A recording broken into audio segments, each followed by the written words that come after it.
பக்தின்னு சொல்றோம் இல்லையா, அது வந்து 3 வகைப்படும் அப்படிங்கிறார் ஒரு பெரியவர். அது என்ன 3 வகைன்னா, தெய்வ பக்தி, அடியார்கள் பக்தி, குரு பக்தி. அடியார் பக்தியை விட, தெய்வ பக்தியை விட குரு பக்தி தான் ரொம்பவும் சிறந்ததுங்கிறார் அவர். தெய்வத்துக்கிட்ட செஞ்ச பாவம் குருநாதர்கிட்ட தீர்ந்துருமா, குருநாதர்கிட்ட செஞ்ச பாவம் தெய்வத்துக்கிட்ட போனாலும் தீராதான். இப்படி பெரியவங்களாம் சொல்லி வச்சிருக்கிறாங்க. ஒரு காடு, அங்கே அயோத தௌமியர் அப்படின்னு ஒரு தபோதனர், அவர் பல மாணவர்களை ஒன்றா சேர்த்து ஒரு குருகுலம் நடத்திக்கிட்டு இருக்கிறார். பல தரப்பட்டவங்க, பல திறப்பட்டவங்க மாணவர்கள் அதில் சேர்ந்து படிச்சுக்கிட்டு இருக்கிறாங்க. பாஞ்சால ராஜகுமாரன் ஒருத்தனும் அந்த குருகுலத்தில் சேர்ந்து படிச்சுக்கிட்டு இருக்கிறான். அவன் பேர் ஆருணி. பெரிய இடத்து புள்ள, இருந்தாலும் படுப்பில் ரொம்ப கெட்டிக்காரனாக இருந்தான். அவன் தான் அங்கே முதல் மாணவன். ஒரு நாள் குருநாதர் அந்த அரசகுமாரனை கூப்பிட்டார். நம்ம குருகுலத்துக்கு சொந்தமான வயலில் தண்ணீர் பெருகி வெள்ளம் வந்து பயிரை வந்து அழிக்குதான், அதனால் நீ போய் மடையை அடைச்சிட்டு வந்துடும் அப்படின்னார். அந்த அரசகுமாரன் உடனே புறப்பட்டான். குருநாதர் சொல்லிட்டார்ல, உடனே புறப்பட்டான். நான் பெரிய இடத்து பிள்ளையாச்சே, ராஜகுமாரனாச்சே, ரொம்ப செல்வாக்கூட வளர்ந்தவனாச்சே, நான் போய் வயலில் இறங்கி வேலை செய்கிறதா அப்படின்னுலாம் அவன் நினைக்கல. குருநாதர் கட்டளையை நிறைவேற்ற வேண்டியது நம்ம கடமை அப்படின்னு நினச்சான். உடனே ஒரு மண்வெட்டியை தூக்கி தோளில் வச்சுக்கிட்டு புறப்பட்டு போயிட்டான். வயலுக்கு போனான். பார்த்தான், தண்ணி கரையை உடச்சிக்கிட்டு வயலுக்குள்ளே ஏகமாக பாஞ்சிக்கிட்டு இருக்குது.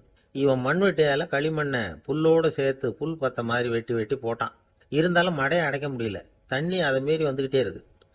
தண்ணி வந்து வேகமாக வயலுக்குள்ளே போய்கிட்டே இருக்குது. போடுற பத்தையெல்லாம் கரைஞ்சி கரைஞ்சி போயிட்டுருக்கு. இருந்தாலும் இவன் தன்னுடைய முயற்சியை கைவிடலை. வெட்டி வெட்டி போட்டுக்கிட்டே இருக்கிறான். காலையில் அங்கே போனவன் சாயந்தரம் வரைக்கும் இப்படி செஞ்சுக்கிட்டு இருக்கிறான். உடம்பும் மனசும் ரொம்பவும் சோர்ந்து போச்சு. இருந்தாலும் குருநாதர் இட்ட கட்டளையை நிறைவேற்றாமல் இருக்கிறோமேங்கிற ஒரு குறை அவனுக்கு இருக்குது. குரு கட்டளையை நிறைவேற்றாத நான் வந்து இன்னமும் இருக்கணுமா அப்படின்னு யோசனை பண்ண ஆரம்பிச்சிட்டான். என்ன செய்யலாம்னு பார்த்தான்.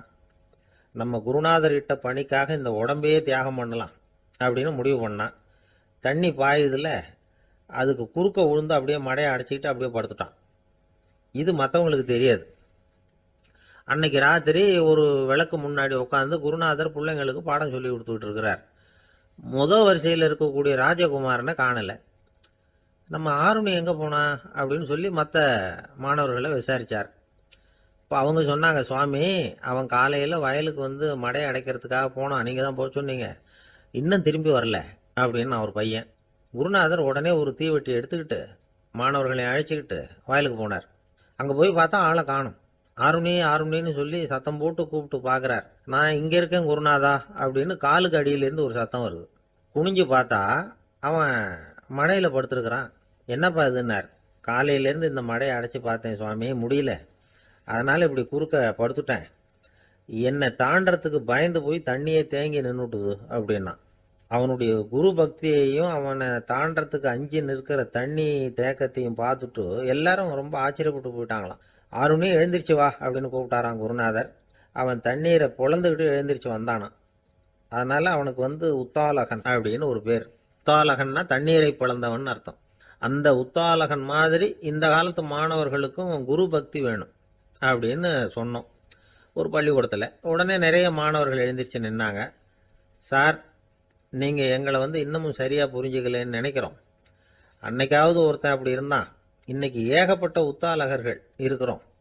எங்கள் வாத்தியார் கட்டளை இட்டா இப்போவே அது மாதிரி வயலுக்கு போய் மடையில் குறுக்கப்படுத்துக்கிறதுக்கு இந்த வகுப்பில் உள்ள அத்தனை பேரும் தயாராக இருக்கிறோம் அப்படின்னாங்க. அப்படியா அப்படின்னு சொல்லி கேட்டோம் ரொம்ப சந்தோஷமாக. ஒருத்தன் ரொம்ப அடக்கமாக எழுந்திரிச்சான். அப்புறம் சொன்னான், ஆமாம் சார், வகுப்பில் வந்து இவர் நடத்துகிற பாடத்தை கேட்டுக்கிட்டு இருக்கிறத விட பேசாமல் போய் மடையில் படுத்துடுறது ஒன்றும் கஷ்டமான காரியமாக இருக்காது, அதனால தான் எல்லாரும் அங்கே போகிறேன்னு சொல்கிறோம் அப்படிங்கிறான். ஒரு ஊரில் ஒரு ராஜா இருந்தார். அந்த ராஜாவுக்கு ஒரு மந்திரி. ராஜா ரொம்ப நியாயமானவர், நேர்மையானவர், கண்டிப்பானவர். தப்பு செய்கிறது யாராக இருந்தாலும் தண்டனை கொடுப்பார். வேண்டியவங்களுக்கு ஒரு நியாயம், வேண்டாதவங்களுக்கு ஒரு நியாயங்கிறதெல்லாம் அவர்கிட்ட கிடையாது. ஒரு சமயம் அரசவையில் அந்த அமைச்சரே வந்து விதிமுறைகளுக்கு புறம்பா ஏதோ நடந்துகிட்டு இருக்கார்.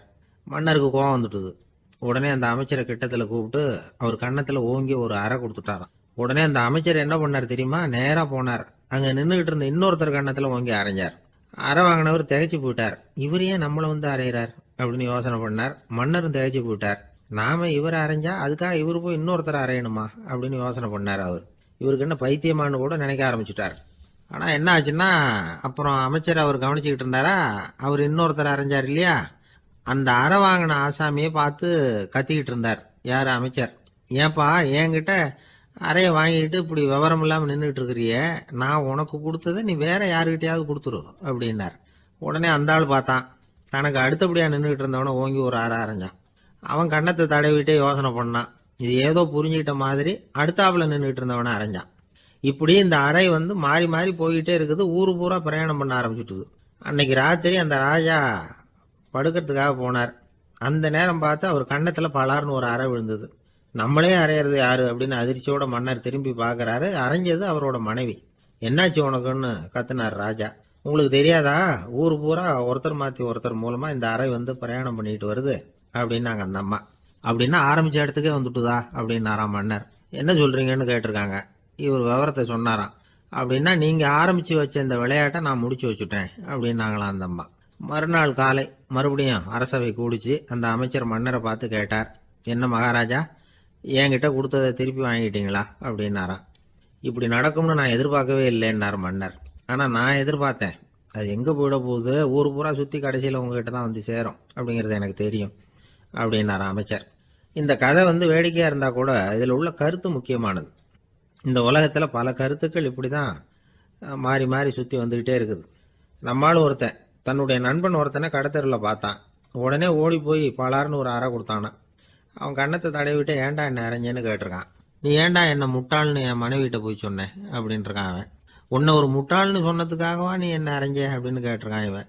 டேய், நான் அதுக்காக அறையலப்பா, அது ஒரு பெரிய ரகசியம் நான் முட்டாளுங்கிறது. அந்த ரகசியத்தை நீ ஏன் எங்கள் வீட்டில் போய் சொன்னேன், அதுக்காக தான் அரைஞ்சேன் அப்படின்னு நானா. துருக்மேனியாவில் அஷ்காபாத் அப்படின்னு ஒரு நகரத்தில் ஒரு புவியியல் விஞ்ஞானி இருந்தார். அவர் ஒரு நாய்க்குட்டி வளர்த்தார். ஒரு நாள் முன்னிரவு நேரம் ஒரு மேஜைக்கு முன்னாடி உட்காந்து அந்த விஞ்ஞானி ஏதோ கணக்கு போட்டுக்கிட்டு இருக்கிறார். அவருக்கு ஒரு சின்ன பெண் குழந்தை, அது தொட்டிலில் தூங்கிட்டு இருக்குது. அந்த நாய்க்குட்டியும் ஒரு மூலையில் படுத்து அது பாட்டுக்கு தூங்கிட்டு இருந்தது. ஒரே அமைதி. அந்த நேரத்தில் திடீர்னு அந்த நாய்க்குட்டி துள்ளி எழுந்திரிச்சது. நேராக குழந்தைகிட்ட ஓடிச்சு. அந்த குழந்தைய அது போட்டிருந்த ட்ரெஸ்ஸோடு சேர்த்து கவ்வி தூக்குச்சு. தூக்கிட்டு வாசல் பக்கம் ஓடிச்சு. நாய்க்குட்டி குழந்தைய கவ்வி தூக்க முடியுமாங்கிற சந்தேகம் உங்களுக்கு இல்லையா? நீங்கள் நம்ம ஊர் நாய்க்குட்டியவே பார்த்து பழக்கப்பட்டிருக்கீங்க, அதனால் நம்புறதுக்கு சிரமமாக இருக்கும். அந்த ஊர்ல எல்லாம் அது ரொம்ப ஸ்ட்ராங்காக இருக்கும், ஒரு ஏதோ கண்ணுக்குட்டி மாதிரி இருக்கும். விஞ்ஞானி அதை பார்த்துட்டார். உடனே அந்த நாய்க்கு வெறி பிடிச்சிட்டுதுன்னு முடிவு பண்ணிட்டு தன்னோட கை துப்பாக்கி எடுத்துக்கிட்டு ஓடி வந்தார். அவர் வெளியில் நாய்க்குட்டி எங்கே அப்படின்னு பார்த்து தேடுறார். அந்த நேரத்தில் அந்த வீடு இடிஞ்சு விழுது. காரணம் பூமி அதிர்ச்சி. இப்படி பூமி அதிர்ச்சி உண்டாக போகுதுங்கிறது அந்த நாய்க்குட்டிக்கு முன்னாடியே தெரிஞ்சு போச்சு. அதுதான் குழந்தைய தூக்கிட்டு வெளியில் ஓடி வந்திருக்குது. அது மூலமாக அந்த குடும்பத்தையே காப்பாற்றி இருக்குது அந்த நாய்க்குட்டி. இந்த சம்பவம் நடக்கிறதுக்கு 3 நாளைக்கு முன்னாடியே சில பிராணிகளுக்கு இப்படி நடக்க போகுதுங்கிறது தெரிஞ்சிருக்குதான். ஆமாம், அந்த நகரத்தில் 3 நாளைக்கு முன்னாடியே பாம்பு, பல்லி இதெல்லாம் அது தங்கியிருந்த வலையை விட்டு வெளியில் ஓடி வந்துட்டுது. அதே மாதிரி அங்கே இருந்த புறாவெல்லாம் பறந்து போயிடுச்சான். இதே மாதிரி யுகோஸ்லோவியாவில் கூட ஒரு நகரம், அங்கே ஒரு நாள் ராத்திரி ஒரு மிருக காட்சி சாலையில் திடீர்னு ஒரு பெரிய கலவரம், கூச்சல், குழப்பம். அங்கே இருந்த கழுதை, புலி, யானை, பறவை எல்லாம் கண்ணாபின்னான்னு கத்த ஆரம்பிச்சுட்டுது. நீர் யானை அதுக்குன்னு போடப்பட்டிருந்த தடுப்பையே தாண்டி குதிச்சு வெளியில் வந்துட்டுதான். மறுநாள் தான் எல்லாருக்கும் விஷயம் புரிஞ்சுது. அடுத்த நாள் காலையில் அங்கே பூமி அதிர்ச்சி உண்டாயிட்டுது. இப்போ பாருங்க, அதாவது மனுஷனை போய் தீர்க்க தரிசி அது இதுன்னு சொல்லிட்டு இருக்கிறோம். இவனை விட அது பரவாயில்லைன்னு தோணுது. அதாவது மிருகங்கள் ஒன்று நடக்க போகுதுங்கிறத முன்னாடியே புரிஞ்சுக்குதே. சரி, இதெல்லாம் எப்படி அது முன்கூட்டி புரிஞ்சுக்குது? அதுதான் படைப்பு ரகசியம். அதை கண்டுபிடிக்கிறதுக்கு தான் மனுஷன் ஆராய்ச்சி பண்ணிட்டு இருக்கிறான். விஞ்ஞானிகளோட ஆராய்ச்சியெல்லாம் ஒரு பக்கம் இருக்கட்டும், வீட்டுக்குள்ளேயே சில ஆராய்ச்சி பண்ணி பாருங்களேன். இப்போ சில யோசனை சொல்லி அதை சோதனை பண்ணி பாருங்க அப்படின்னு ஒருத்தர் சொன்னாராம். அதாவது இப்போ மழை வருமா வராதா அப்படின்னு தெரிஞ்சுக்கணுமா, உடனே ஒரு பூனைக்குட்டி பின்னாடியே மெதுவாக போய் அது என்ன செய்யுதுன்னு கவனித்து பார்க்கணும். பூனைக்குட்டி தன்னோட பாதத்தினால சுகத்தில் அப்படி கீறிக்கிட்டு இருக்கும். அப்படி கீறினா கண்டிப்பாக மழை வரும். சில சமயம் பூனைக்குட்டி அப்படியே மல்லாந்து படுத்துக்கிட்டு பாதத்தை உயர தூக்கும், அப்படியும் அப்படியும் புரளும். இப்படி செஞ்சதுன்னா அன்னைக்கும் மழை இருக்காது. அதனால முன்னாடி இருந்தது மழை வர்றதுக்கு அறிகுறி, இது மழை இல்லைங்கிறதுக்கு அறிகுறி. பறவைகள், பிராணிகள் இதுகளோட நடவடிக்கைகளை பார்த்துட்டு அதையெல்லாம் அடிப்படையாக வச்சு தான் காலநிலையை கண்டுபிடிக்கிற கருவிகளை கண்டுபிடிச்சிருக்கிறாங்க. வாத்து இருக்குல்ல, சில சமயம் தன்னோட அழகை தன்னோட இறகுகளில் அப்படியே புதைச்சிக்கும். அப்படி செஞ்சால் குளிர்காலம் வரப்போகுதுன்னு அர்த்தம். பருவநிலை குளிரா மாறப்போகுதுங்கிறதுக்கு இதுதான் அறிகுறி. சிட்டுக்குருவி இருக்குதுல்ல, அதெல்லாம் புழுதியில் உழுந்து புரளும், சிறகுகளை படபடன்னு அடிச்சுக்கும். அப்படி செஞ்சா மழை வரப்போகுதுன்னு அர்த்தம். ஒன்று மட்டும் நாம நல்லா தெரிஞ்சுக்கணும், இயற்கையின் சீற்றம்னு சொல்றோம் இல்லையா, இயற்கை ஏன் நம்ம மேல கோவப்படுது? இயற்கையை நாம அனுசரித்து போறதில்ல, அதனால கோவப்படுது. காடுகளை அழிக்கப்படாது, விலங்குகளை கொல்லப்படாது, இயற்கை ஏற்படுத்தி வச்சிருக்கிற சமநிலையை கெடுக்கப்படாது. அதை புரிஞ்சுக்கிட்டு வாழ்ந்தோம்னா பூமியும் நடுங்காது, நாமளும் நடுங்க வேண்டிய அவசியம் இருக்காது. ஒருத்தர் இருந்தார், சாராய கடைக்கு போனாராம், நிறைய சாப்பிட்டார். அப்புறம் சொன்னார், இது ரொம்ப அற்புதமான சரக்கு போல இருக்கு, உள்ளே போன உடனே இந்த பூமியே நடுங்கிறது மாதிரி இருக்கு எனக்கு அப்படின்னாராம். இதுக்கு கடைக்காரர் சொல்லியிருக்கார், நீங்கள் சாப்பிட்டது வெறும் பச்சை தண்ணி தாங்க, இப்போ ஏற்பட்டிருக்கிறது நிஜம் பூமி அதிர்ச்சி அப்படின்னா. இன்பம் துன்பம் இது ரெண்டும் சேர்ந்தது தான் வாழ்க்கை. இது எல்லாரும் சொல்லிட்டு இருக்கிற ஒரு உண்மை.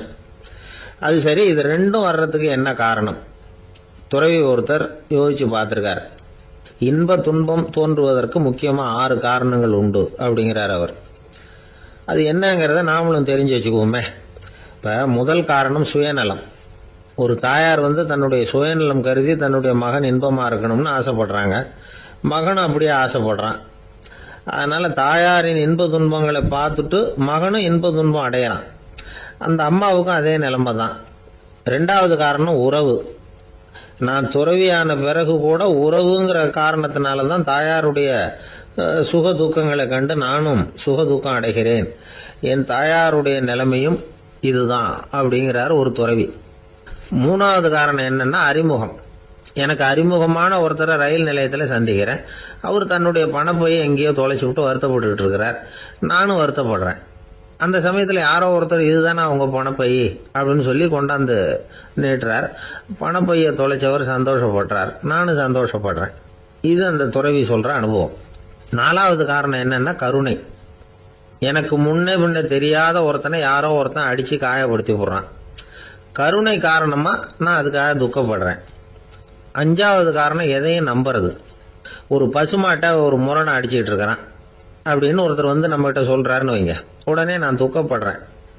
இன்னொருத்தர் அந்த முரணனை போலீஸ்காரங்க பிடிச்சிட்டு போயிட்டாங்கன்னு சொல்லி சொல்றாரு, நான் உடனே சந்தோஷப்படுறேன். 3வதா ஒருத்தர் முதல் 2 பேரும் சொன்னது பொய்யுங்கிறார். அப்போ நான் இன்ப துன்பம் ரெண்டுமே இல்லாம நிம்மதியா இருக்கிறேன். இது ஒரு விதம். அடுத்தது 6வது காரணம் என்னன்னா தன்மயமாகுதல்.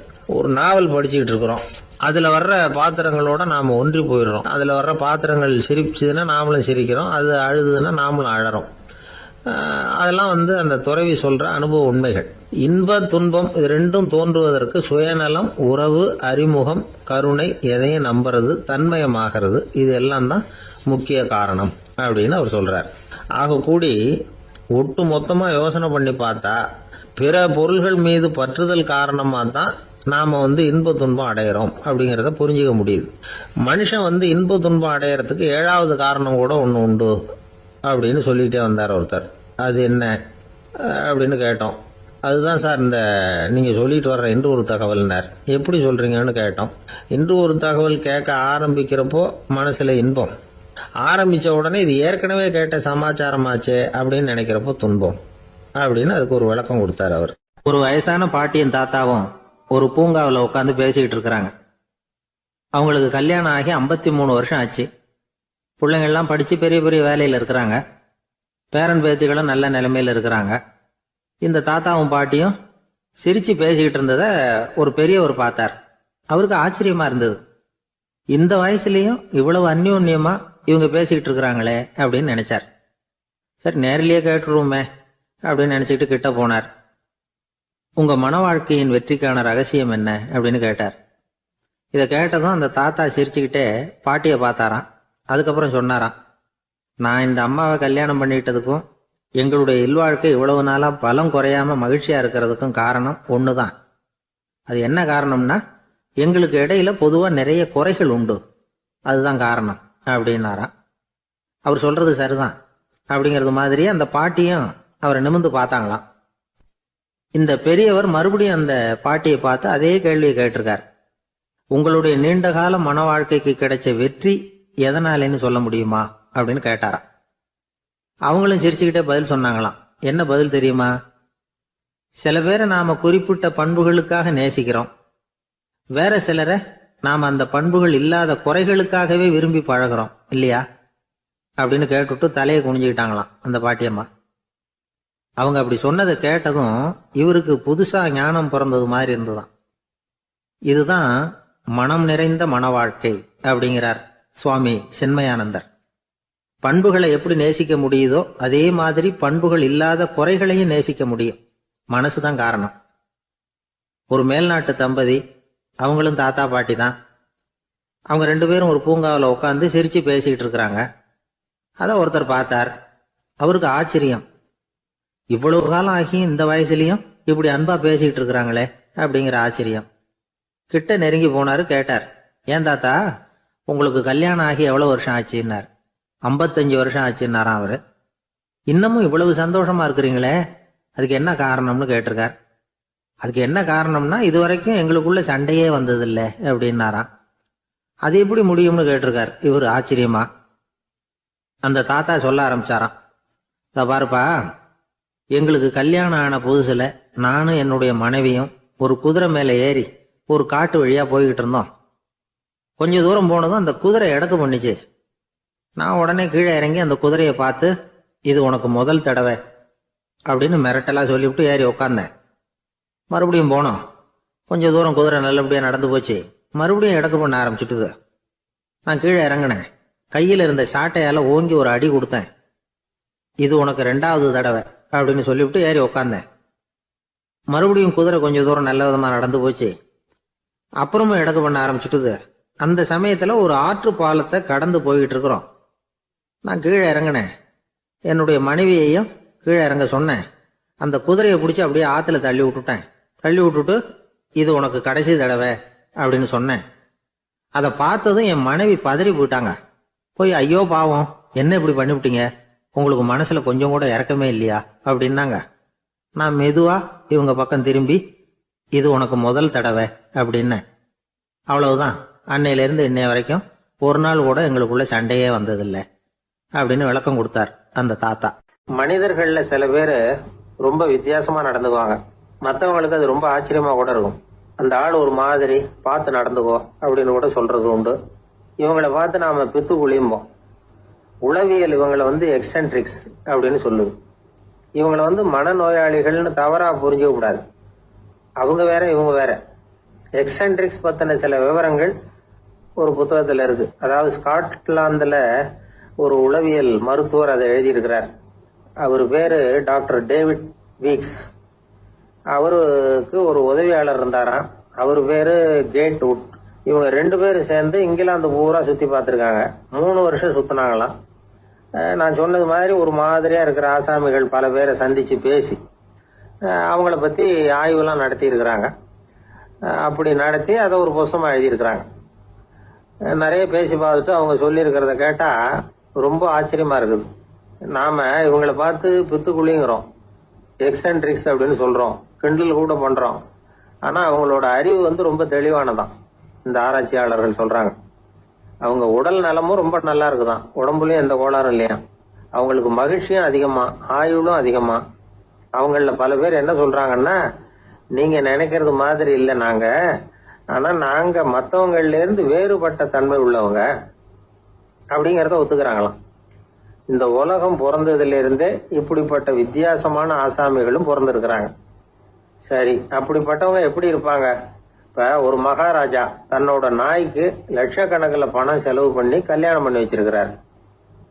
ஒரு கோடீஸ்வரர் தான் வளர்த்துக்கிட்டு இருந்த பூனைகளுக்கு தன்னோட சொத்து பூராவும் எழுதி வச்சிருக்கிறார். இது மாதிரி ஒருத்தர் 2 பேர் இல்ல, நிறைய பேர் உண்டு. சில பேர் எப்படி தெரியுமா, அவங்களுக்கு வசதியில எந்த குறையும் இருக்காது. வீடு, காரு, பணம் எல்லாம் தாராளமா இருக்கும். அப்படி இருந்தாலும் அவங்க கிட்ட ஒரு பழக்கம் இருக்கும். யாராவது ஒரு நண்பர் வீட்டு விசேஷத்துக்கு போயிருப்பார், இல்லைன்னா ஒரு கடைக்கு போயிருப்பார். அவங்க ரொம்பவும் மரியாதையா வரவேற்று எல்லாம் பண்ணிட்டு இருப்பாங்க. ஆனா இவரு அவங்களுக்கு தெரியாம ஏதாவது ஒரு பொருளை திருடி பாக்கெட்ல போட்டுட்டு வந்துருவார். அப்படி வந்தாதான் இவருக்கு திருப்தி. பல பேர் அவங்க வளர்த்த பிராணிகளுக்கு பளிங்கு கல்லால சமாதி கட்டி வச்சிருக்கிறாங்க. இப்படிலாம் பண்றாங்க.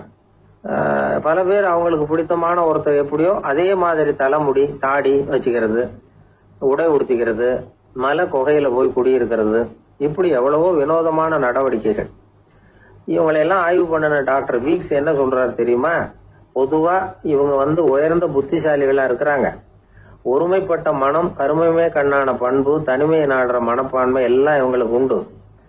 அவங்கள பல பேர் அவங்க பெற்றோருக்கு முதல் குழந்தை அல்லது ஒரே குழந்தை இப்படிதான் இருக்கிறாங்க. இது மாதிரியானவங்க பெண்கள் ஒரு பங்குன்னா ஆண்கள் 2 பங்கு. இவங்கெல்லாம் ஆக்கப்பூர்வமான செயல் செய்யறாங்க. அப்படிப்பட்டவங்களா தான் இருக்கிறாங்க. அடுத்தவங்க கிட்ட அன்பு காட்டுறவங்களா இருக்கிறாங்க. உற்சாகம் ஊட்டுறவங்களா இருக்கிறாங்க. அவங்களுடைய ஆக்கப்பூர்வமான பணிகளுக்கு ஊக்கம் கொடுத்தா அவங்க மன சந்தோஷமும் உடல் நலமும் பெருகும், ஆயுளும் கூடும். இதெல்லாம் அந்த டாக்டருடைய கண்டுபிடிப்பு.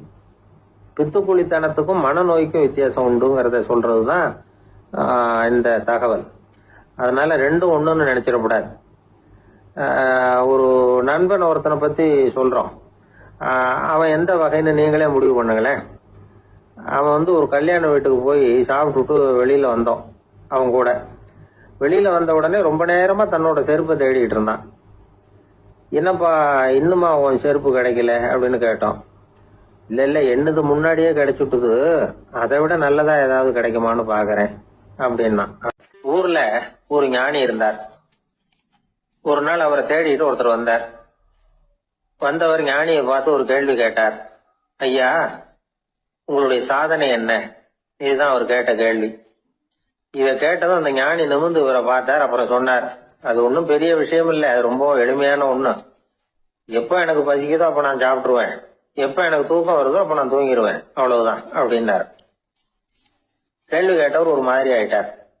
ஐயா, இதே தானே நாங்களும் செய்யறோம், இதுல என்ன அதிசயம் இருக்கு அப்படின்னார். இப்ப அந்த ஞானி சொன்னாராம், இங்கதான் நீங்க தப்பு பண்றீங்க அப்படின்னாராம். அப்படியான்னாரு இவரு. ஆமா அப்படின்னாராம். நீங்க செய்யற தவறு எனக்கு புரியுது. ஏன்னா நான் உங்களை மாதிரி நான் வாழ்ந்து பார்த்திருக்கிறேன். அதனால என்னுடைய அனுபவத்துல உங்களுக்கும் எனக்கும் உள்ள வித்தியாசத்தை உணர முடியுதுன்னாரா. என்ன சொல்றீங்க, எனக்கு ஒன்னும் புரியலையேன்னாரா இவரு. இத பாருங்க, சாப்பிடுறதுங்கிறது நாம 2 பேருக்கும் பொதுவான ஒரு காரியம்தான். ஆனா நீங்க சாப்பிடுறதுக்கும் நான் சாப்பிடுறதுக்கும் வித்தியாசம் இருக்கு அப்படின்னாராம். என்ன வித்தியாசம்னு கேட்டிருக்கார். நீங்க பசி இல்லாத பொழுது சாப்பிடுறீங்க, இப்போ சாப்பிடுற நேரம் வந்துட்டுது அப்படிங்கறதுக்காக சாப்பிடுறீங்க. சாப்பாடு ருசியா இருக்கு அப்படிங்கறதுக்காக சாப்பிடுறீங்க. எது தேவைங்கிறது தெரியாம சாப்பிடுறீங்க. அது மாதிரி தூக்கமும் உங்களுக்கு ஒரு பழக்கமா போட்டுது. இப்போ இது தேவையா இல்லையா அப்படிங்கறத பத்தி நீங்க யோசிச்சு பாக்குறது இல்ல. சாப்பிடும் பொழுது 1000 வேலைகளை மனசுல நினைச்சுக்கிட்டு இருப்பீங்க. அதனால அது சாப்பிடுதலா இருக்காது. அதே மாதிரி நீங்க தூங்கும் பொழுதும் அது தூங்குதலா இருக்காது. ஏகப்பட்ட கனவுகள் வரும். உங்க மனசு மேலும் மேலும் கனவுகளை உருவாக்கி கொண்டே இருக்கும். அதனால எனக்குள்ள நடக்கிறது வேற மாதிரி, நீங்க நினைக்கிற மாதிரி இல்ல. எனக்குள்ள நடக்கிறது எப்படின்னா, நீங்க செய்யறது மாதிரி இல்ல. தூக்க உணர்வு வந்த உடனே தூங்குதல் மட்டுமே நடைபெறும். அதுதான் என்கிட்ட நடக்கிறது அப்படின்னாராம் அந்த ஞானி. இப்ப வித்தியாசம் புரியுதா? அந்த ஞானி சாப்பிடுறத அனுபவிக்கிறார், அது எக்ஸ்பீரியன்ஸ். நாம அப்படி இல்ல, மனம் போன போக்குல சாப்பிடுறோம். இது இன்டெலிஜிங்.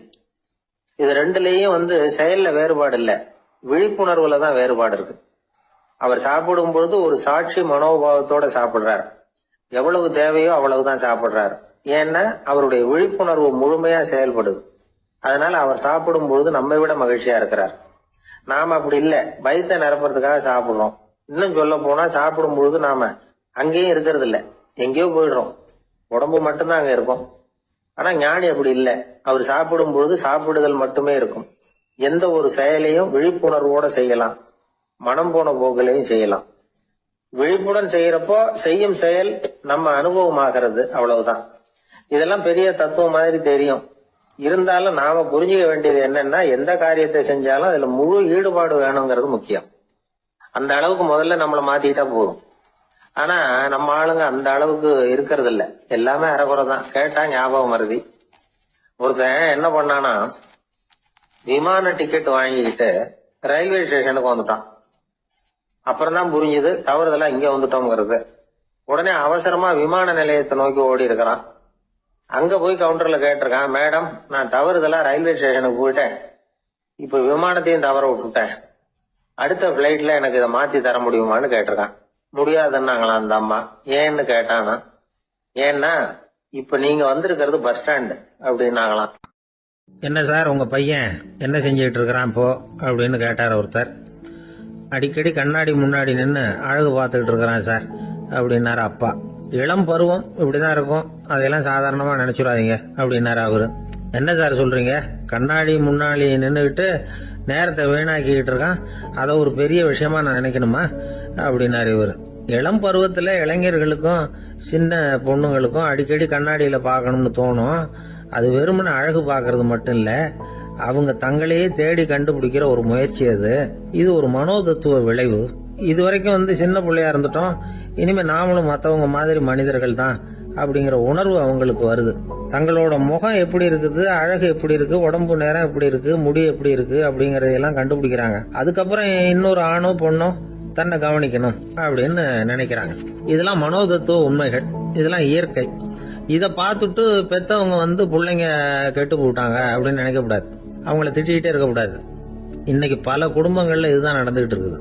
மனுஷ வாழ்க்கையிலேயே இப்படியும் இல்லாத அப்படியும் இல்லாத ஒரு பருவம் இளம் பருவம்.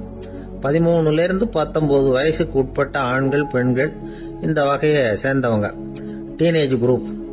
இவங்கள சின்னவங்கன்னு நினைச்சிட முடியாது, பெரியவங்கன்னு நினைச்சிட முடியாது. இவங்க ரொம்ப சென்சிட்டிவ். சமூகம் நினைச்சா இவங்களை நல்லவங்களாவும் ஆக்கலாம், கெட்டவங்களாவும் ஆக்கலாம். கொஞ்சம் அக்கறை எடுத்துக்கிட்டா பெரிய பெரிய மேதைகளையும் விஞ்ஞானிகளையும் உருவாக்கலாம். ஆனா நடக்கிறது என்ன தெரியுமா, அநேகமா இவங்களை யாருமே சரியா புரிஞ்சுக்கிறது இல்ல, இவங்களை சரியா நடத்துறதும் இல்லை. இது வரைக்கும் நாம சொல்றதை கேட்டுக்கிட்டு இருந்தான், இப்பெல்லாம் அவன் இஷ்டத்துக்கு நடக்க ஆரம்பிச்சுட்டான் அப்படின்னு வருத்தப்படுற பெற்றோர்கள் அதிகம். இது வருத்தப்படுற விஷயம் இல்ல, சந்தோஷப்பட வேண்டிய விஷயம். உங்க புள்ள சொந்தமா யோசிக்க ஆரம்பிக்கிறதும் நடந்துக்க ஆரம்பிக்கிறதும் ஒரு தப்பான விஷயமா? அவன் கடைசி வரைக்கும் உங்க பேச்சையே கேட்டுக்கிட்டு இருக்கணுங்கிறது என்ன நியாயம்? இன்னைக்கு இளைஞர்களை பெரியவங்க தப்பா புரிஞ்சுக்கிட்டு தவறா நடத்துறதுனாலதான் அவங்களுக்கு வெறுப்பு, எரிச்சல், மனக்கசப்பு எல்லாம் உண்டாகுது. பெத்தவங்க சரியா மதிக்கிறது இல்ல அப்படிங்கிற ஒரே காரணத்தினாலேயே வீணா போகிற பிள்ளைங்க இன்னைக்கு அதிகம். சரி, பெத்தவங்களுக்கு இன்னைக்கு என்னதான் புத்தி சொல்ல வர்றீங்க அப்படின்னு கேக்குறீங்களா? நாம எதையும் சொல்ல வரல, ஆனா அது சம்பந்தமான சில நிபுணர்கள் சொல்லி இருக்கிறத உங்க காதுல போட்டு வைக்கலாம். அது என்னன்னா, பிள்ளைங்க கிட்ட அன்பு செலுத்துங்க. குழந்தையா இருந்தப்போ எவ்வளவு பாசமா இருந்தீங்க, வளர வளர அதை ஏன் குறைச்சிக்கிறீங்க? பெத்தவங்களின் அன்பான வார்த்தைகளுக்கு ஏங்குறவங்க தான் இன்றைய இளைஞர்கள். அவங்க எதை சொன்னாலும் அதை அக்கறையா காது கொடுத்து கேளுங்க, அலட்சியப்படுத்தாதீங்க. அவங்க விரும்புறது உங்ககிட்ட இருந்து ஒரு மதிப்பு, மரியாதை, அங்கீகாரம், இவ்வளவுதான். அவங்க அவங்களாவே முடிவுகள் எடுக்கட்டும், அதுக்கு நீங்க உதவியா இருங்க, அது போதும். மத்தவங்க முன்னாடி, முக்கியமா அவங்க நண்பர்கள் முன்னாடி அவங்கள பத்தி மட்டமா பேசாதீங்க. அவங்க கிட்ட பொய் சொல்லக்கூடாது. நீங்க சொன்னது பொய்ன்னு தெரிஞ்சு போச்சுன்னா உங்க பேர்ல அவங்களுக்கு இருக்கிற மதிப்பு போயிடும், நம்பிக்கை போயிடும். அவங்களுக்கு முன்னாடி நீங்க சண்டை போடக்கூடாது. உங்க பிள்ளைய எப்பவும் இன்னொரு பிள்ளையோட ஒப்பிட்டு பேசுற வேலையே வேணாம். கூட பிறந்த மத்தவங்களோட கூட ஒப்பிடக்கூடாது. இப்படி செஞ்சா அவன் உங்ககிட்டயும் பிரியமா இருக்க மாட்டான், அவங்க கிட்டயும் பிரியமா இருக்க மாட்டான். புள்ள எங்க போறான், என்ன பண்றான் அப்படின்னு எல்லாம் துப்பறிஞ்சிட்டு இருக்கக்கூடாது. இளைஞர்கள் தனிமையை விரும்புறவங்க. அவங்கள பெட்டியில வச்சு மூடி பாதுகாக்கணும்னு நினைக்கக்கூடாது. அவங்கள எப்படி பாதுகாக்கிறது அப்படிங்கறது அவங்களுக்கே தெரியும். உங்க புள்ள எப்படி நடந்துக்கணும்னு நீங்க எதிர்பார்க்கறீங்களோ அது மாதிரி நீங்க நடந்து காட்டுங்க, அது போதும். ஒரு வீட்டுல அப்பாவும் அம்மாவும் பேசிக்கிட்டு இருக்கிறாங்க.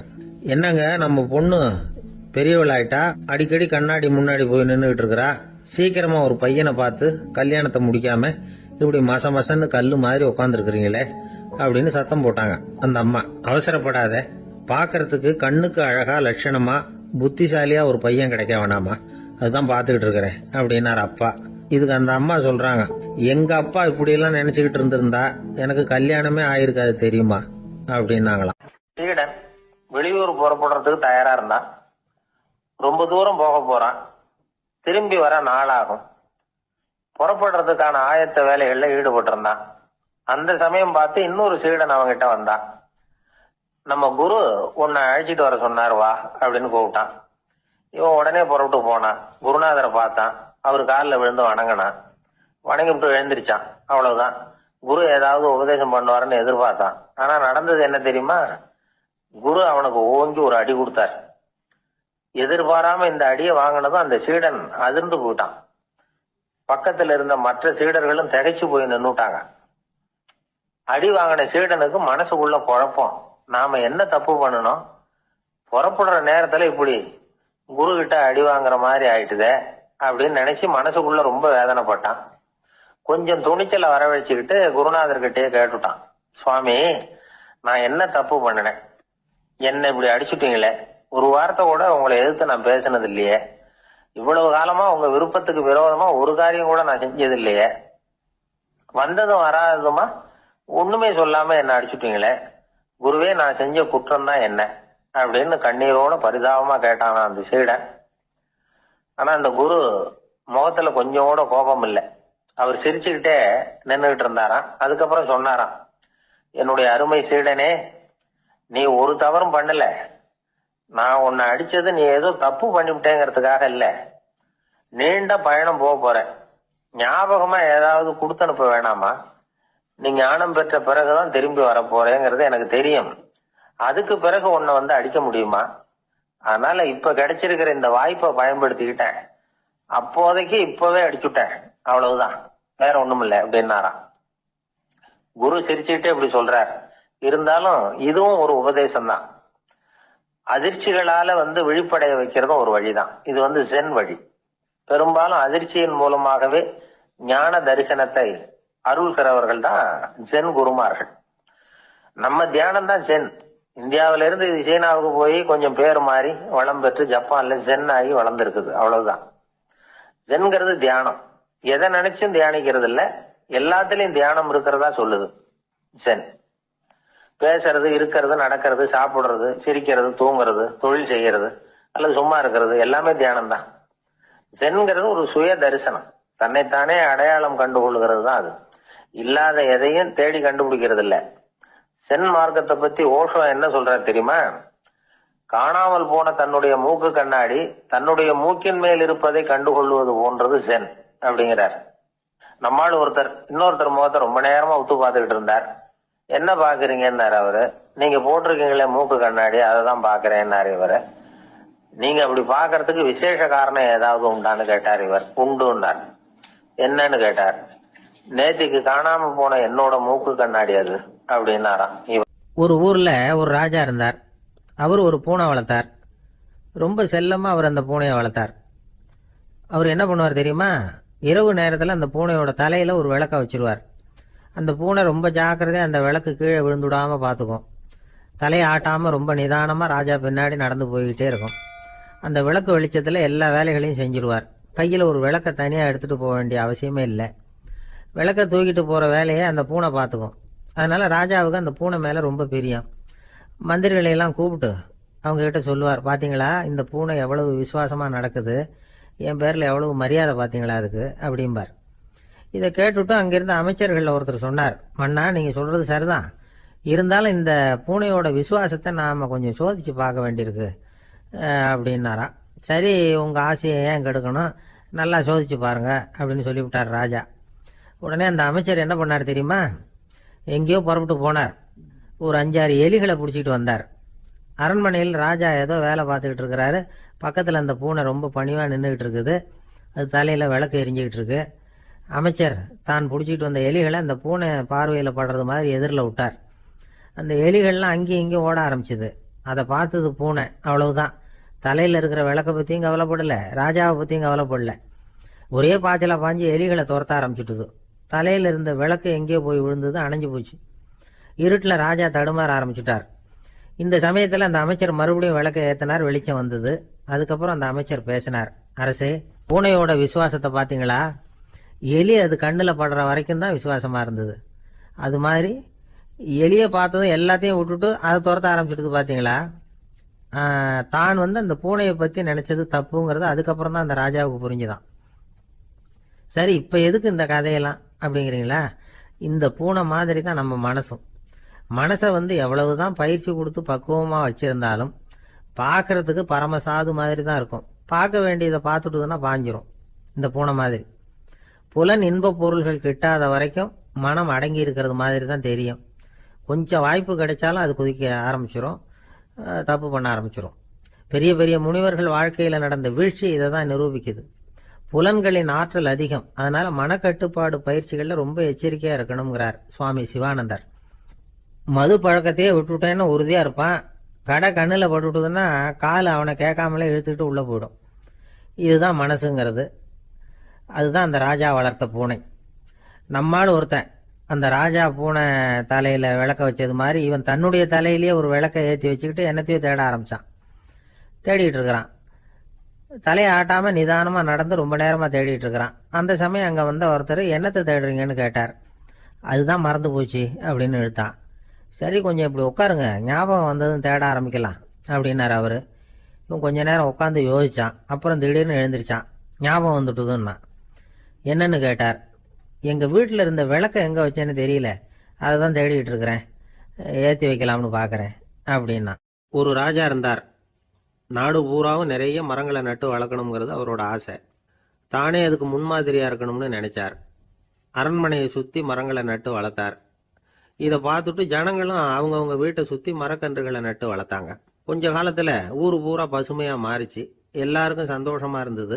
இது ஒரு பக்கம் இருக்கட்டும். இப்ப நான் சொல்ல போற கதை வேற.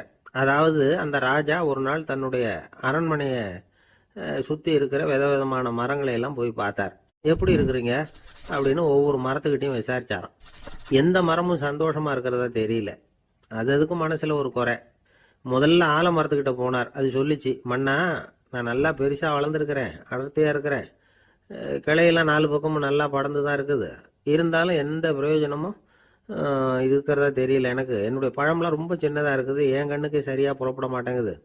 நான் இருக்கிற சைஸுக்கு என்னுடைய கிளையில் இருக்கிற பழம்லாம் எவ்வளோ பெருசாக இருக்கணும், அது இத்தினூண்டு இருக்கிறது எனக்கு பெரிய அவமானமாக இருக்குது.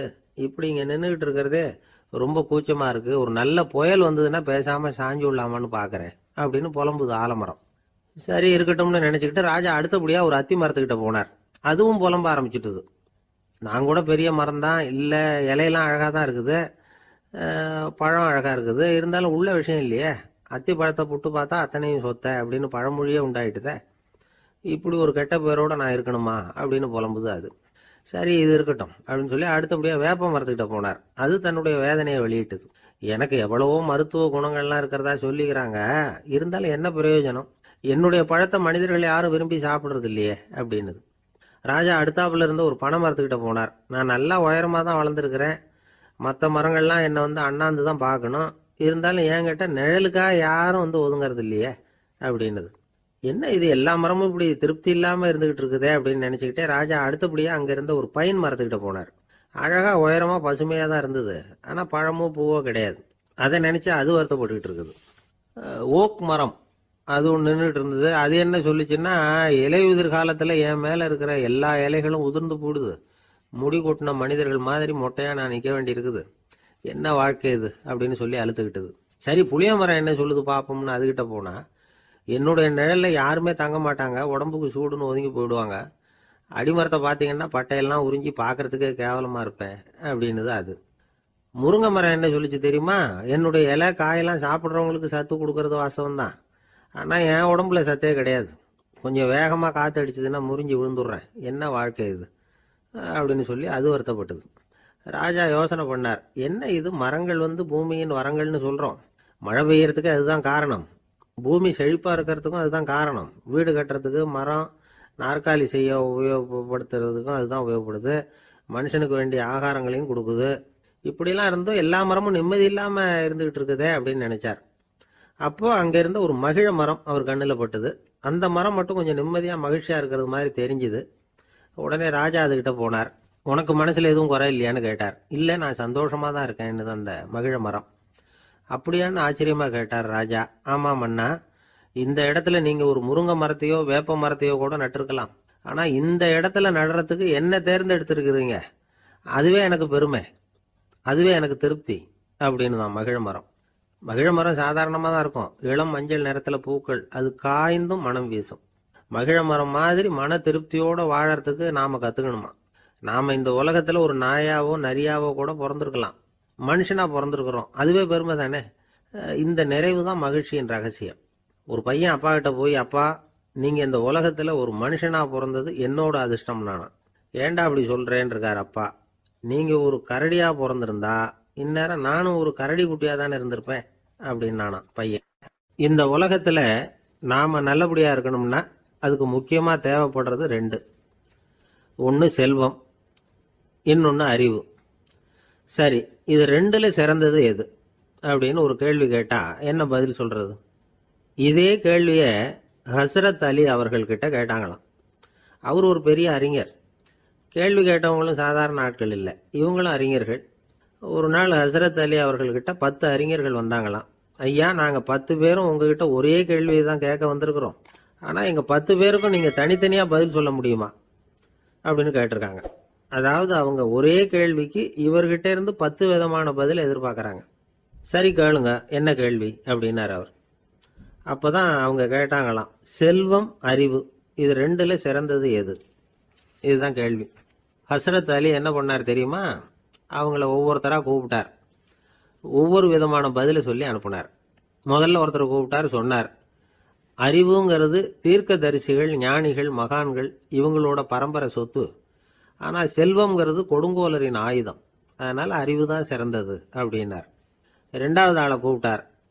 உங்ககிட்ட செல்வம் இருந்தால் நீங்கள் தான் அதை காப்பாற்றணும். ஆனால் அறிவு உங்களை எப்பவும் காப்பாற்றும். ஆகவே அறிவு தான் சிறந்தது அப்படின்னார். மூணாவது ஆளை கூப்பிட்டார். செல்வந்தனுக்கு எப்போதும் விரோதிகள் அதிகம், ஆனால் அறிஞனுக்கு நண்பர்கள் அதிகம். அதனால் அறிவு தான் சிறந்ததுன்னார். அடுத்தவரை கூப்பிட்டார். செல்வம் அடுத்தவங்களுக்கு கொடுக்க கொடுக்க குறையும், ஆனால் கல்விங்கிறது அதிகரிச்சுக்கிட்டே வரும், கொடுக்கறதுனால குறையாது. அதனால் அறிவு தான் சிறந்ததுன்னார். இன்னொருத்தரை கூப்பிட்டார். அறிவுள்ளவன் எப்பவும் அதை அடுத்தவங்களுக்கு வாரி வழங்கிக்கிட்டே இருப்பான். அதனால் அவங்ககிட்ட தாராளத்தன்மை இருக்கும். ஆனால் செல்வந்தன்கிட்ட கஞ்சத்தனம் தான் இருக்கும். அதனால் அறிவு தான் சிறந்ததுன்னார்.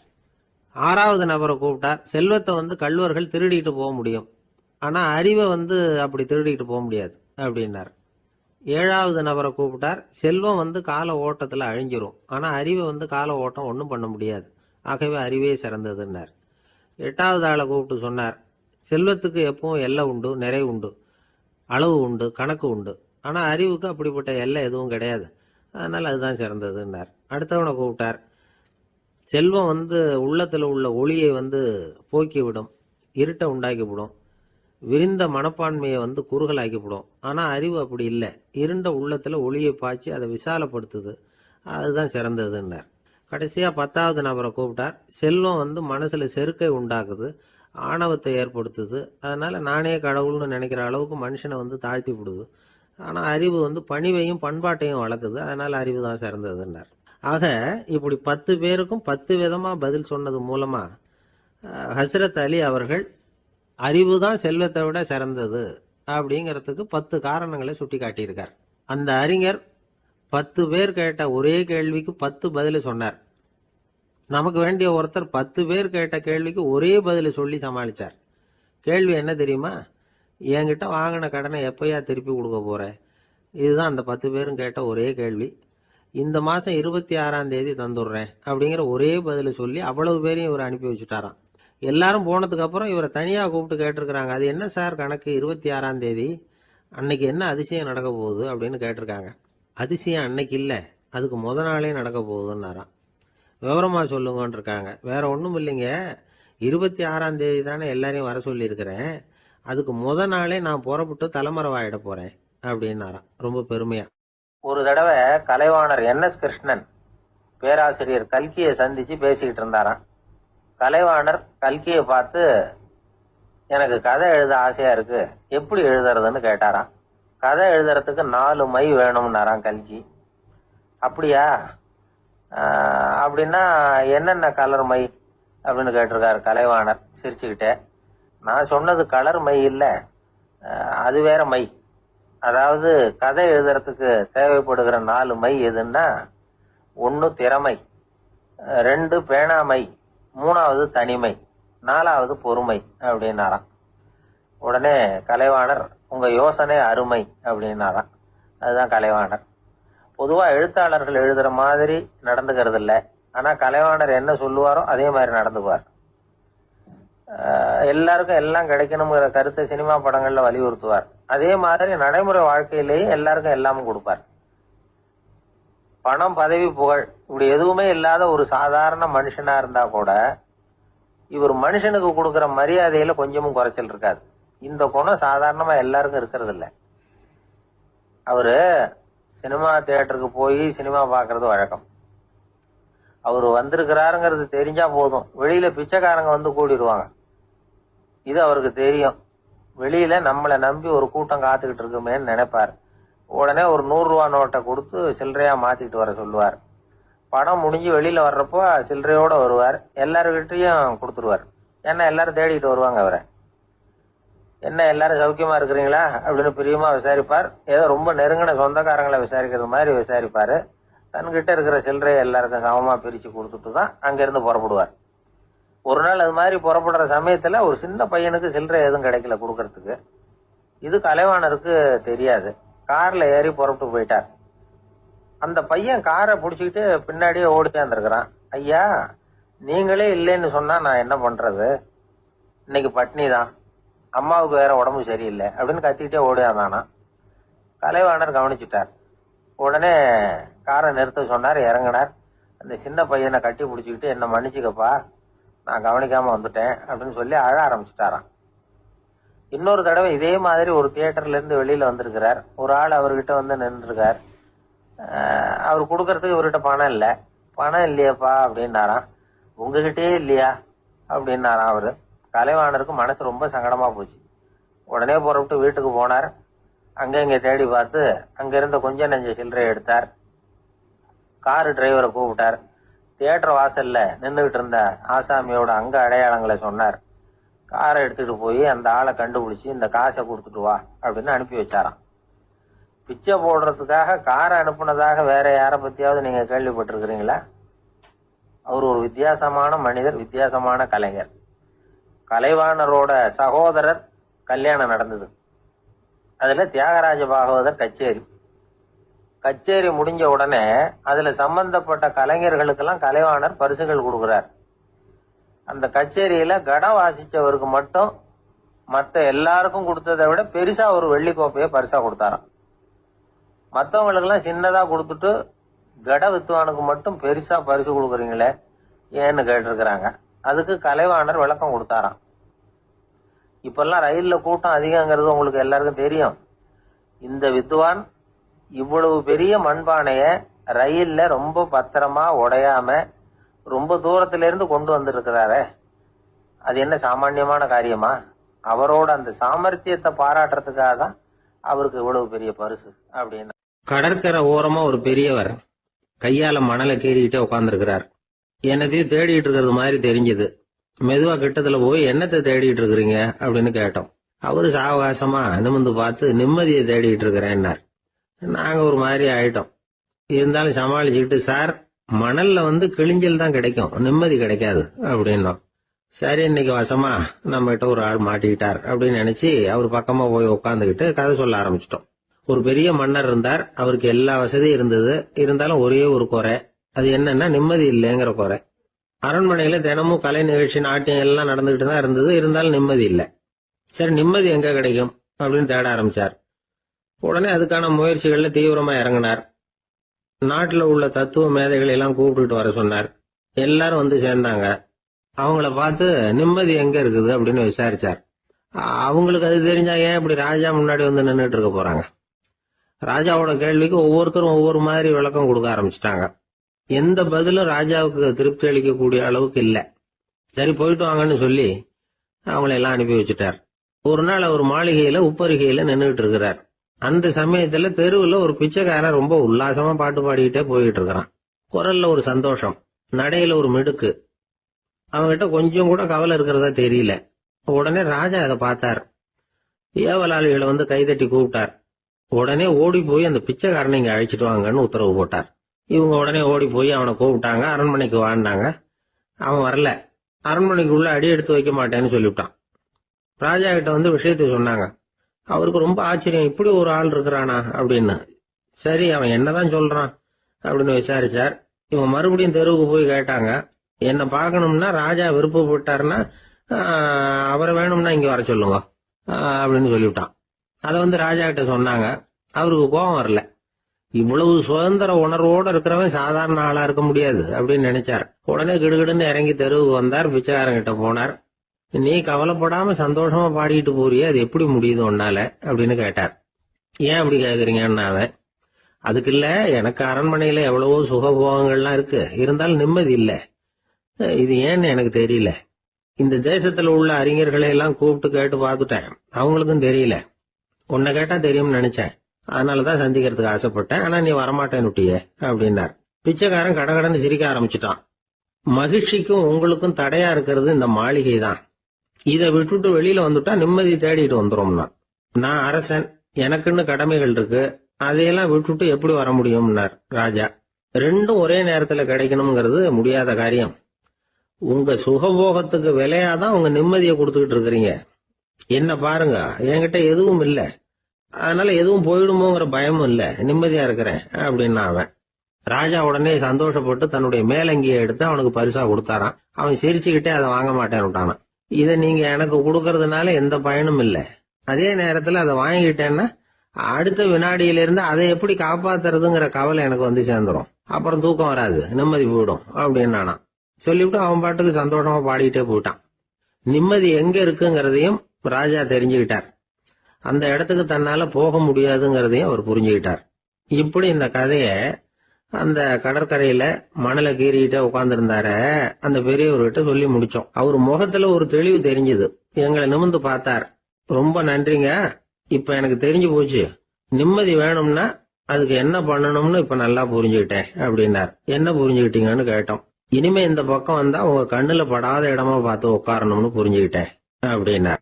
ஆரம்ப காலத்துல ஒரு குரு, அப்போ ஒரு சீடன் இருந்தான். அது வேடிக்கையான குரு, வேடிக்கையான சீடன்.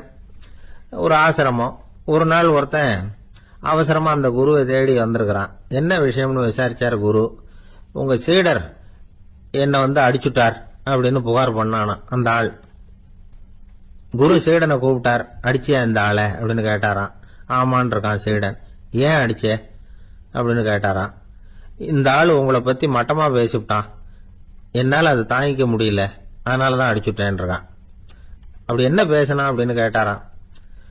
உன்னுடைய குருநாதர் இப்பெல்லாம் அர்த்தமில்லாம பேச ஆரம்பிச்சுட்டார் அப்படின்னு சொல்லிவிட்டான், அதனாலதான் அடிச்சுட்டேன் அப்படின்னானா. அதுக்காக அடிச்சே அப்படின்னாராம். நான் அதுக்காக அடிக்கல குருவே, இப்பெல்லாம் நீங்க அர்த்தம் இல்லாம பேசுறதாக அவன் சொல்றான், அப்படின்னா இதுவரைக்கும் நீங்க அர்த்தத்தோட பேசினதாகத்தானே அர்த்தம், அது தப்பு தானே, அதனாலதான் அடிச்சேன் அப்படின்னானா. ஒரு பெரியவர் உட்கார்ந்து இருக்கிறார். அவரை சுத்தி அவருடைய தோழர்கள் உட்கார்ந்து இருக்கிறாங்க. ஏதோ ஒரு முக்கியமான செய்தியை அவர் அவங்களுக்கு சொல்லிட்டு இருக்கிறார். அவங்களும் ஆர்வமா கேட்டுக்கிட்டு இருக்கிறாங்க. இந்த சமயத்துல யாரோ ஒரு ஆள் வேகமா அங்க வர்றார். வர்ற வேகத்திலேயே எனக்கு ஏதாவது உதவி செய்யுங்க அப்படின்னு கேட்டுக்கிட்டே வர்றார். கேட்கறது உதவி, ஆனா குரல் மிரட்டுறது மாதிரி இருக்கு, அதட்டி கேட்கறது மாதிரி இருக்கு. இத கேட்டது அந்த பெரியவர் ஆத்திரப்படல, ஆனா அவரை சுத்தி இருந்தவங்க ஆத்திரப்பட்டாங்க. இத பெரியவர் கவனிச்சார். கொஞ்சம் அமைதியா இருங்கன்னார். வந்தவரை கூப்பிட்டார். அவருக்கு சில பொருள்களை கொடுத்தார். என்னங்க இப்ப உங்களுக்கு மகிழ்ச்சி தானே அப்படின்னார். அப்படின்னு அலட்சியமா அவர் சொல்றார். நான் உங்களை நல்ல முறையில நடத்தினேன்னா அப்படின்னு கேட்கிறாரு அவர் மறுபடியும். அதெல்லாம் ஒண்ணுமில்ல அப்படின்னு சொல்லி அவரு சொல்லிட்டு இருக்கிறாரு. குரல்ல கடுமை குறையில. சுத்தி இருந்தவங்களால இதை பொறுத்துக்க முடியல. கோபத்தோடு அவரை நோக்கி நெருங்க ஆரம்பிச்சாங்க. பெரியவர் அவங்களை எல்லாம் தடுத்து நிறுத்தினார். வந்தவரை வாங்க என்னோட அப்படின்னு சொல்லி அழைச்சிட்டு போனார். வீட்டுக்கு போனார். அங்க போனதும் இன்னும் சில பொருள்களை எடுத்து அவர்கிட்ட கொடுத்தார். இப்ப திருப்தி தானே, நான் உங்ககிட்ட நல்ல முறையில நடந்துகிட்டேனா அப்படின்னார். அவர் முகம் இப்பதான் கொஞ்சம் மலர்ந்தது. ரொம்ப நன்றி, இறைவன் உங்க குடும்பத்துக்கு எல்லா நன்மைகளையும் செய்வான் அப்படின்னு சொன்னார். இதே வார்த்தைகளை என்னுடைய தோழர்கள்கிட்டே சொல்லிட்டீங்கன்னா அவங்க கோபம் தணிஞ்சிரும், வர முடியுமான்னார். கண்டிப்பா வர்றேன் அப்படின்னாரு. மறுநாள் காலையில அந்த இடத்துக்கு வந்தார். அதே மாதிரி சொல்லிவிட்டு அவர் போயிட்டார். தோழர்கள்லாம் ரொம்ப வியப்போட பெரியவரை பார்த்தாங்க. அந்த பெரியவர் தான் நபிகள் நாயகம். அவர் சொன்னார், ஒருத்தன் ரொம்ப ஆசையா ஒரு ஒட்டகத்தை வளர்த்துக்கிட்டு வந்தான். ஒரு நாள் அந்த ஒட்டகம் கயத்தை அறுத்துக்கிட்டு ஓடி போயிட்டுது. அக்கம் பக்கத்தில் இருக்கிறவங்க எல்லாம் அந்த ஒட்டகத்தை பிடிக்கிறதுக்கு முயற்சி பண்ணாங்க. அதை துரத்திக்கிட்டு ஓடினாங்க. ஒட்டகம் தாறுமாறா ஓட ஆரம்பிச்சது. இந்த சமயத்துல ஒட்டகத்தை வளர்த்தவன் அங்க ஓடி வந்தான். நீங்க அதை ஒன்னும் செய்ய வேணாம், விட்டுருங்க, அதோட சுபாவம் எனக்கு நல்லா தெரியும், அதை சுலபமா என்னோட வழிக்கு கொண்டுட்டு வந்துட முடியும், நான் பாத்துக்கிறேன், விட்டுருங்க அப்படின்னா. எல்லாரும் விலைக்கு போயிட்டாங்க. இவன் என்ன செஞ்சான் தெரியுமா? கொஞ்சம் புல்ல கையில எடுத்துக்கிட்டு அந்த ஒட்டகத்தை நெருங்கினான். அவ்வளவுதான். அது ஓடி இவன் காலடியில உட்காந்துக்கிட்டது. செல்லமா அதை அப்படியே தடவி கொடுத்தான். முதுகில ஏறி உட்காந்துக்கிட்டான். அது பாட்டுக்கு சாதுவா நடந்து போகுது.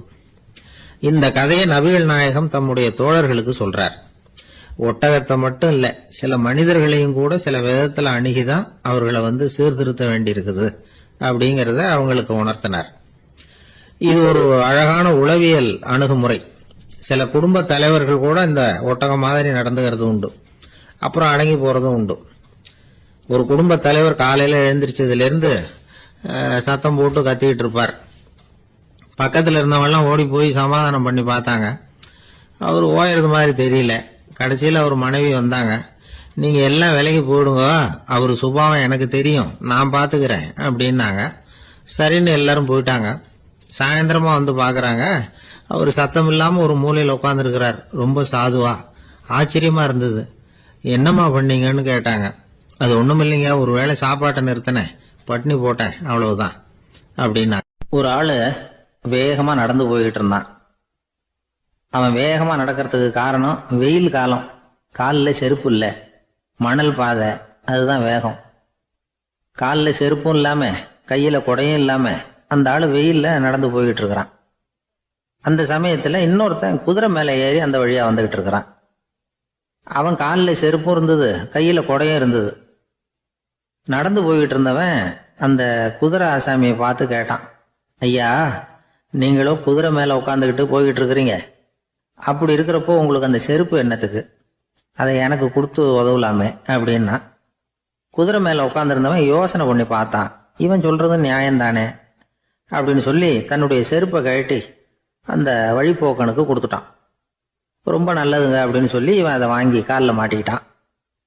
அதுக்கப்புறம் மறுபடியும் ஆரம்பிச்சான், ஐயா, நீங்க குதிரையில போறதுனால போக வேண்டிய இடத்துக்கு வேகமா போய் சேர்ந்துருவீங்க, அதனால உங்க கையில் அந்த குடை என்னத்துக்கு? நான் நடந்து போயிட்டு இருக்கிறவன், ரொம்ப நேரம் நடக்க வேண்டியிருக்கும் இந்த வெயில்ல, அதனால அந்த குடையையும் எனக்கு கொடுங்களேன் அப்படின்னா. குதிரை வீரன் யோசனை பண்ணி பார்த்தான். இதுவும் நியாயம்தானே அப்படின்னு அவனுக்கு தோணுச்சு.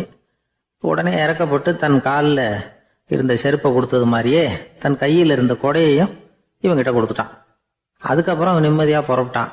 இப்போ மறுபடியும் கை தட்டி அவனை நிறுத்தினான். கீழே நின்றுட்டு இருந்தவன், என்னப்பா, ஏன் என்ன நிறுத்தின? இன்னும் ஏதாவது வேணுமா உனக்கு அப்படின்னா குதிரையில் இருந்தவன். இவன் மெதுவாக வாயை திறந்து, அந்த குதிரையையும் என்கிட்ட கொடுத்துருங்களேன்னா. அந்த குதிரை வீரன் இப்போ ஒரு கணம் யோசனை பண்ணி பார்த்தான். உடனே என்ன பண்ணான் தெரியுமா? தன்கிட்ட இருந்த குதிரை சவுக்கை எடுத்தான். குதிரை சவுக்கால அந்த ஆளை வாங்குவாங்கன்னு வீசி தள்ளிவிட்டான். இவ்வளவு சவுக்கடியும் வாங்கிக்கிட்டு இந்த ஆள் என்ன பண்ணான் தெரியுமா? சிரிக்கிறான். அடி வாங்கிட்டு யாராவது சிரிப்பாங்களா? குதிரை வீரனுக்கு ஒன்றும் புரியல. என்னப்பா அது, ஏன் இப்படி அடி வாங்கிட்டு இப்படி சிரிக்கிறியே அப்படின்னு கேட்டான். இப்போ அந்த வழிப்போக்கன் சொல்றான், ஐயா, நான் இப்படி சிரிக்கிறதுக்கு காரணம் இருக்கு. இப்படி குதிரை கேட்டு உங்ககிட்ட அடி வாங்கலைன்னு வச்சுக்கோங்க, என் உயிர் உள்ள வரைக்கும் மனசுல ஒரு தவிப்பு இருந்துகிட்டே இருக்கும். செருப்பையும் கொடையையும் கேட்ட உடனே கொடுத்தவன் குதிரையையும் கேட்டிருந்தா கொடுத்துருப்பானோ அப்படிங்கிற பேராசையில ஏங்கிக்கிட்டே இருந்திருப்பேன். இப்போ உங்ககிட்ட அடி வாங்கின பிறகு என்னுடைய அந்த சந்தேகம் தீர்ந்து போச்சு. என்னுடைய ஆசைக்கு எல்லை எது அப்படிங்கிறத எனக்கு புரிஞ்சுட்டுது அப்படின்னு சொல்லிவிட்டு அவன் நடக்க ஆரம்பிச்சுட்டானான். ஆசைக்கும் எல்லை உண்டு அப்படிங்கிறத விளக்கறதுக்காக வாரியார் சுவாமிகள் சொல்ற கதை இது. இந்த காலத்திலயும் ஒருத்தன் அது மாதிரி கொடை செருப்போட குதிரையில போய்கிட்டு இருந்தான். எதிரில் நடந்து வந்தவன், ஐயா, உங்க கொடையை எனக்கு கொடுங்களேன்னு கேட்டான். உடனே அவன் குதிரையிலேருந்து கீழே குதிச்சு அவனை சாட்டையால் அடிக்க ஆரம்பிச்சுட்டான். இன்னொருத்தர் அந்த வழியா வந்தவர் இதை பார்த்தார். ஏன்பா, அவன் கேட்டான், உன்னால முடியலன்னா இல்லைன்னு சொல்லிட வேண்டியது தானே, அதுக்காக ஏன் இப்படி அவனை போட்டு அடிக்கிறேன்னு கேட்டார். உங்களுக்கு விவரம் புரியாது சார், காலம் ரொம்ப கெட்டு போச்சு. கேட்டதை கொடுத்தேன்னு வச்சுக்கோங்க, இந்த குதிரையே என்னோடது, அவன் திருடிக்கிட்டு போறான் அப்படின்னு என் பேர்ல புகார் கொடுக்க ஆரம்பிச்சிருவான் சார் அப்படின்னா. அது எப்படி அவ்வளவு உறுதியா சொல்றேன்னு கேட்டார் அவரு. ஏற்கனவே அது மாதிரி ஒருத்தன் பேர்ல புகார் கொடுத்துட்டு தான் இந்த குதிரையை நான் தள்ளிட்டு வந்துகிட்டு இருக்கிறேன் அப்படின்னார். ஒரு பெரிய தத்துவ சிந்தனையாளர் இருந்தார், சுவாங்சு அப்படின்னு பேரு. அவருடைய மனைவி ஒரு நாள் திடீர்னு காலமாயிட்டாங்க. ஐயோ பாவம், அவர் ரொம்ப வருத்தப்படுவார், போய் ஆறுதலாக 4 வார்த்தை பேசிவிட்டு வரலாம் அப்படின்னு நினச்சிக்கிட்டு நிறைய பேர் அவரை தேடிட்டு வந்தாங்களாம். வந்தவங்களுக்கு ஆச்சரியம், ஏன்னா இவர் வருத்தப்பட்டுக்கிட்டு இருப்பார் அப்படின்னு தானே எதிர்பார்த்தாங்க. அப்படி இல்லை, தாளம் போட்டுக்கிட்டு உட்காந்துருக்கிறார். தாளத்துக்கு தகுந்த மாதிரி பாட்டு வேற பாடிக்கிட்டு இருக்கிறார். என்ன மனுஷன் அவர், கொஞ்சம் கூட கவலை இல்லாமல் இப்படி இருக்கிறாரு அப்படின்னு நினச்சாங்க. ஒருத்தர் துணிஞ்சு அவர்கிட்ட கேட்டுவிட்டார், என்னங்க இது இப்படி அப்படின்னு. அதுக்கு அவர் என்ன சொன்னார் தெரியுமா? இதை பாருங்க, என்னுடைய மனைவி பிறக்கிறதுக்கு முன்னாடி அவளுக்கு உயிரும் கிடையாது, உடலும் கிடையாது. அதுக்கு பிறகுதான் உயிர் வந்தது, உடல் வந்தது, அந்த உருவம் வந்தது. இப்போ என்ன ஆச்சு? அந்த உருவமும் உயிரும் போயிட்டுது, அவ்வளவுதானே. வந்தது போயிட்டுது. இளவேனில் காலம், இலையுதிர் காலம், பனிக்காலம், இப்படி பருவங்கள் வந்து மாறி மாறி வருது இல்லையா? அது மாதிரி பிறப்பும் இறப்பும் மாறி மாறி வருது. இது இயற்கை. இதுக்காக அழுதா அது எப்படி அப்படின்னாராம்.